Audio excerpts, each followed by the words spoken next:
সুপ্রিয় দর্শক, আসসালামু আলাইকুম। লাকি কুকিং হাউসের পক্ষ থেকে আপনাদের সবাইকে শুভেচ্ছা জানাচ্ছি নতুন আরেকটি এপিসোডে। আজ তৈরি করে দেখাবো কোনো প্রকার পুর ভরার ঝামেলা ছাড়াই আলু পরোটা তৈরির সহজ রেসিপি।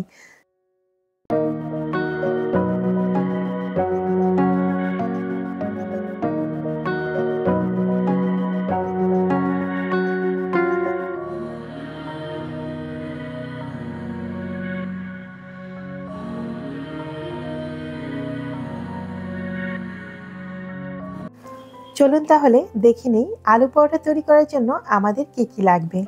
প্রথমে নিয়েছি কয়েকটি আলু সিদ্ধ করে। এখানে আমি ছোট সাইজের 4টি আলু নিয়েছি। এর সাথে আমি নিয়েছি বেশ কিছু মশলা।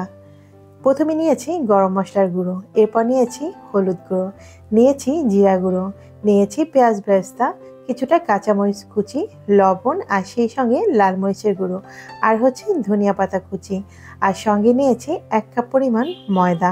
আপনারা এখানে আটাও ব্যবহার করতে পারেন, কোনো সমস্যা নেই। এখন আমি আলুগুলোকে ম্যাশ করে নিব।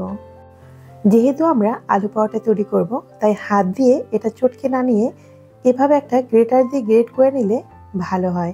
তবে আপনারা হাত দিয়েও চটকে নিতে পারেন, তবে সেটা একদম মিহি করে নিতে হবে, যেন কোনো প্রকার দানা দানা ভাব না থাকে।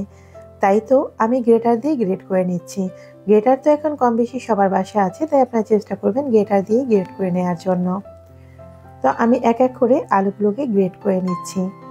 আর আমি এখানে যে সমস্ত মশলাগুলো নিয়েছি সব কিছুই হাফ চামচ করে নিয়েছি। পরিমাণে খুব একটা বেশি মশলা ব্যবহার করা যাবে না। আর আমি যেসব মশলা নিয়েছি এখান থেকে যদি আপনাদের বাসায় কোনোটা নাও থাকে, সেটা আপনারা স্কিপ করতে পারেন। সব কিছু যে ব্যবহার করতে হবে এমন কোনো কথা নেই। আর সবশেষে আমি কিন্তু বাটার নিয়েছি। এই যে আলুগুলো কিন্তু ম্যাশ করা হয়ে গেছে। এখন আমি এক এক করে সমস্ত মশলাগুলো দিয়ে দিচ্ছি। লবণ দিয়েছি পরিমাণ মতো, দিয়েছি কাঁচামরিচ কুচি, লাল মরিচের গুঁড়ো, এরপরে দিয়েছি পেঁয়াজ বেরেস্তা, এখন দিয়ে দিচ্ছি জিরা গুঁড়ো, এরপর দিচ্ছি সামান্য একটু হলুদ গুঁড়ো, আর এরপর দিয়ে দিচ্ছি একটু চাট মশলা। এটা অপশনাল, আপনারা না থাকলে নাও দিতে পারেন। আর চাইলে আপনারা এখানে একটি স্বাদি ম্যাজিক মশলাও ইউজ করতে পারেন। হাতের কাছে যে মশলা থাকবে সেটাই আপনারা একটু দিতে পারেন। টেস্টটা আসলে আমাদের নিজেদের উপরে। তবে আমি কিন্তু আজকে কোনো প্রকার পুর যেন না ভরতে হয় সেই ঝামেলা ছাড়াই আলু পরোটা তৈরি করব। আর এটা এতটাই পারফেক্ট হয়, আপনারা একবার বাসায় তৈরি করলেই বুঝতে পারবেন। আলুটা আমি প্রথমে সমস্ত মশলা দিয়ে চটকে নিয়েছি। এখন আমি বাটার দিয়ে দিয়েছি। এখানে আমি 1 চা চামচের মতো বাটার ব্যবহার করেছি। আপনাদের হাতের কাছে যদি বাটার না থাকে তাহলে আপনারা হালকা একটু ঘি অথবা রান্নার রেগুলার তেল ব্যবহার করবেন, সেটাও 1 চামচ পরিমাণ। তবে মশলার ব্যালেন্সটা আপনি একটু চেক করে ঠিক করে নেবেন। আর হ্যাঁ, আমি এখানে আলুগুলো গ্রেট করার পরে আমার আলুর ব্যাটারটা হয়েছিল 1 কাপের থেকে অল্প একটু পরিমাণে বেশি ছিল। এই ধরে নেন 1 কাপ আর 1/4 কাপের মতো। ঠিক আমি ততটুকুই ময়দা ব্যবহার করব। তবে আপনাদের ক্ষেত্রে যদি ডো মাখার সময় ময়দা বা আটা যেটাই ব্যবহার করেন, সেটা যদি পরিমাণে একটু বেশি লাগে তাতে কোনো সমস্যা নেই। এক কথায় আমাদের একটা পারফেক্ট ডো রেডি করতে হবে, যেন সেটা দিয়ে আমরা রুটি বা পরোটা তৈরি করতে পারি। এখানে কিন্তু কোনো প্রকার পানি ব্যবহার করা যাবে না, শুধুমাত্র আলু দিয়েই এটা তৈরি করে নিতে হবে। এই যে দেখুন, আমি আলুর মধ্যে প্রথমে 1 কাপ পরিমাণ ময়দা দিয়ে দিয়েছি। এখন আমি এটা ভালো করে আলুর সাথে চটকে নেব, যদিও এটা একটু সময় করে হাত দিয়ে সুন্দরভাবে মেখে নিতে হবে। আর যেহেতু আমরা এই আলুর সাথে বাটার ব্যবহার করেছি, তাই এই আলুর মধ্যে কোনো প্রকার বাবলস বা লাম্পস থাকবে না, আর ময়দাটাও খুব সহজে এর সঙ্গে মিশে যাবে। আমি একটু একটু করে সম্পূর্ণ ব্যাটারটাই কিন্তু মাখিয়ে নিচ্ছি। এই ব্যাটারটা যত ভালো করে মাখাবেন আপনার আলু পরোটা ততটাই ভালো হবে। এই যে দেখুন, আমি সফট একটা ডো রেডি করে নিয়েছি। ঠিক যেভাবে আমরা রুটি তৈরি করার জন্য ডো মাখিয়ে নিই তেমনটাই। এখন চলে যাব পরোটা তৈরি করার পালা। একদম সহজভাবে কোনো ঝামেলা ছাড়াই আলু পরোটা তৈরি করুন। আপনি তো পুর ভরবেন, তারপরে সেটা ফেটে যাবে, অনেক ঝামেলা থাকে। তো আজকে সেই ঝামেলা ছাড়াই আমরা আলু পরোটা তৈরি করছি। আর খেতেও মাশাআল্লাহ অনেক মজার হয়েছিল। প্রথমে আমি সেই ব্যাটারটাকে 6টা টুকরো করে নিচ্ছি। আপনারা চাইলে ছোট বড় পরিমাণটা হিসেব করে কম বেশি করে নিতে পারেন। তো আমি যতটুকু ব্যাটার নিয়েছিলাম এতে করে আমি 6টা পরোটা তৈরি করেছি।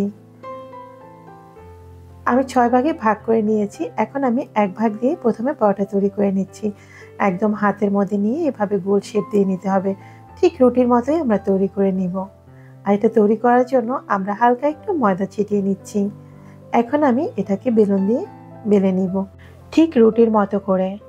আর হ্যাঁ, যারা ভিডিওটি অলরেডি দেখছেন, যদি মনে করেন যে দেখা শেষ করে আপুর ভিডিওটি আপনাদের কাছে একটু ভালো লেগেছে বা আপনাদের একটু উপকারে আসবে, তাহলে প্লিজ ভিডিওটির নিচে একটি লাইক দিয়ে ভিডিওটি কন্টিনিউ করবেন।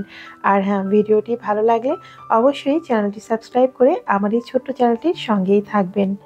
আর যদি খুব বেশি ভালো লাগে তাহলে আপনারা ভিডিওটি আপনার ফ্রেন্ডস আর ফ্যামিলির মাঝে শেয়ার করে দিতে পারেন। তো এরই মধ্যে আমার কিন্তু একটা পরোটা বানানো হয়ে গেছে। প্রথমে আমি কোনো প্রকার তেল ব্যবহার না করে রুটির মতো করে একটু সেঁকে নিয়েছি। আর আলু পরোটাটা যত ভালো করে সেঁকে নেবেন খেতে কিন্তু তত বেশি মজা হবে। একদম যে কাঁচা কাঁচা একটা ভাব থাকবে সেটা কিন্তু ভালো লাগে না। তাই আমি একদম ভালো করে এটা ভেজে নিচ্ছি, যতটা ডিপ করে ভাজা যায়। একটু সময় নিয়ে আলু পরোটা ভাজলে খেতে অনেক বেশি টেস্টি হয়। তো পরোটার চেহারা দেখেই বুঝতে পারছেন আমি কিন্তু অনেকটা সময় নিয়ে পরোটাটা তৈরি করে নিয়েছি। তো অলরেডি আমার একটা পরোটা বানানো হয়ে গেছে। তো এক এক করে আমি সবগুলো পরোটা এভাবেই তৈরি করে নেব। তো এক এক করে আমি সবগুলো পরোটাই কিন্তু ভেজে নিচ্ছি। চেষ্টা করবেন পরোটাগুলো বানিয়ে গরম গরম পরিবেশন করার জন্য।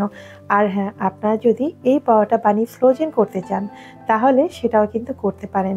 সেক্ষেত্রে আলু পরোটা তৈরি করার পরে হালকা একটু সেঁকে ফ্রিজে রেখে দেবেন। নর্মালি যেভাবে আমরা রুটি ফ্রোজেন করি ঠিক সেভাবেই এই পরোটাটা ফ্রোজেন করতে পারবেন। তো আজকে আর ফ্রোজেন পদ্ধতি আপনাদেরকে দেখিয়ে দিচ্ছি না, তাই মুখেই বলে দিলাম। আশা করছি এই ভিডিওটি আপনাদের একটু হলেও উপকার হবে। আর আমার যারা নতুন রাঁধুনি আপুরা রয়েছেন, হয়তোবা অনেক কিছুই আপনারা জানেন বা অনেক কিছু জানেন না, তাদের জন্যই আজকের ভিডিওটি শেয়ার করা। তো দেখতেই পাচ্ছেন আমি কত সুন্দর করে এক এক করে সমস্ত পরোটাগুলো ভেজে নিচ্ছি।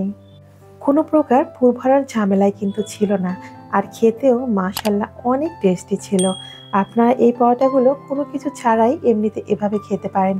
আর যারা সস খেতে বেশি পছন্দ করেন তারা কিন্তু সসের সাথেও এটা খেতে পারেন।